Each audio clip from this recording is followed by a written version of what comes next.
It's the Negroni.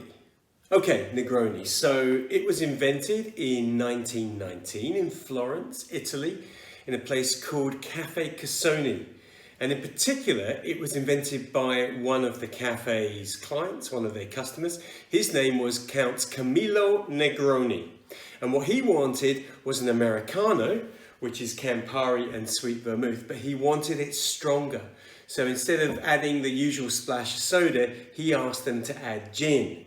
We're going to make a Worthing Gin Negroni, and we're going to make it in the traditional way. So there is a little bit of confusion how to make and serve this drink. It's really simple to make, as you're going to see, but what glass do you put it in, and is it on the rocks, etc.? Let's clear that all up. Some people do like this straight up in a martini glass, and that's fine, but that's not the traditional way. Some people like it on the rocks in an old-fashioned glass. That is the traditional way, but you can make it either in the glass or you can make it in a separate mixing glass like this and then pour it into the glass. We're going to build it in the glass because that's how it would have been originally produced. So we're going to start with our old-fashioned rocks glass. This is kind of whiskey tumbler, and it's around about 10-12 ounce glass that we got here. I'm going to add ice.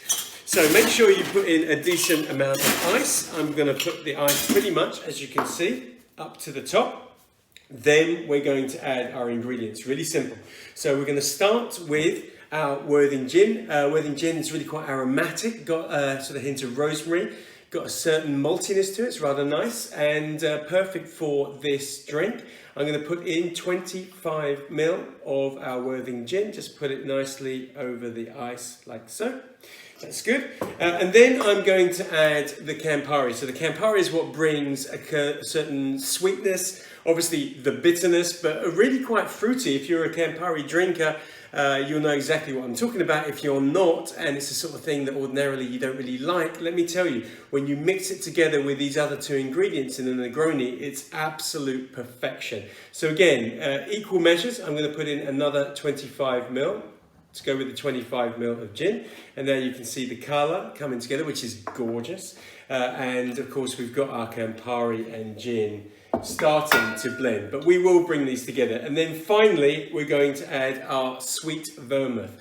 So this is the red one of the vermouths, if you're not familiar with it, but I'm sure most of you are. And again, same amount, so we're putting in another 25 ml. So let's just bring that up to the edge, and in we go, like so. Good. So you might think that this drink is done, but actually the secret to bringing this drink together is how we stir it. So I'm going to bring all the flavours together. Let me just break that bit of ice off and stir in the glass. And the point of stirring really smoothly like this is so that we get a nice blend of the ingredients. The ice is really going to chill the ingredients and bring the temperature right down to where you want it, which is going to be somewhere around about 2-3 degrees. If you stir long enough, 2-3 degrees, otherwise around about 4 degrees. There we go. But unlike shaking a cocktail, which of course we do with so many cocktails, this controls the amount of dilution.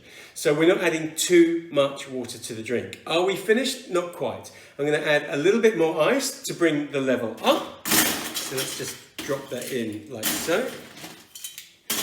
Give that another little stir as well, just to bring that ice down into the drink. That's good. And then we're going to garnish it. Now again, garnish, well, it's orange and a maraschino cherry.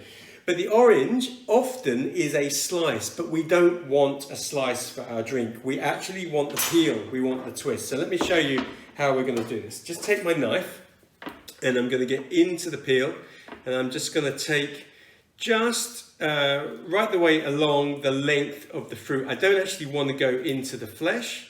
I just want to take the peel like so. There we go. So I've got this nice little bit of orange peel. And the point of this is that in the skin of the peel, we have a lot of oils, really aromatic orange oils. And I want those on the surface of the drink before I put the peel in. So I'm just going to do a twist, which is facing the peel down, the skin side over the drink, and just give it a little squeeze. You've probably seen this in lots of other drinks as well. But those oils then rest on the surface of the drink, and now I'm just going to pop that little bit of orange in the side of the glass. And then finally, I'm going to take one of these maraschino cherries. And by the way, I've been saying maraschino cherries for years.